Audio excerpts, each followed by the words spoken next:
Good afternoon, and welcome to the inaugural Centre for Enterprise Dynamics in Global Economies public lecture. I'm Alan O'Connor, and with my colleague, Associate Professor Rob Halleck over here, we are the co-directors of the Research Centre hosting this event tonight. On behalf of our whole team, I'd love to welcome you here today. Welcome everyone. My name is Nancy Arthur, and I'm a professor and dean of research in UniSA Business. So on behalf of our academic unit, UniSA Business, and our executive dean, Andrew Beer, I want to thank you for joining us today for this important public lecture.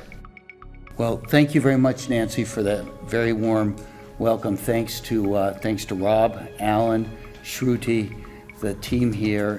Thanks to Mr. Seeley for his generosity and support to make all this possible. And we in academia really appreciate it very much. Here's a headline from The Economist.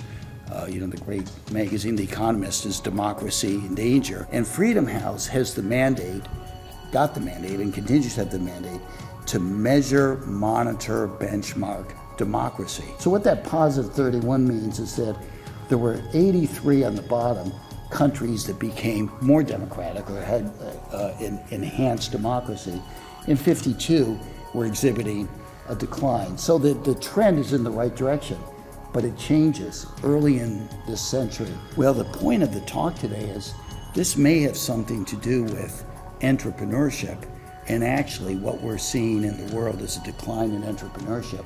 What entrepreneurship is essentially about, right? It's about deviation from the status quo. It's democracy that is the protection against the abuse of power. And when democracy is gone, that protection goes.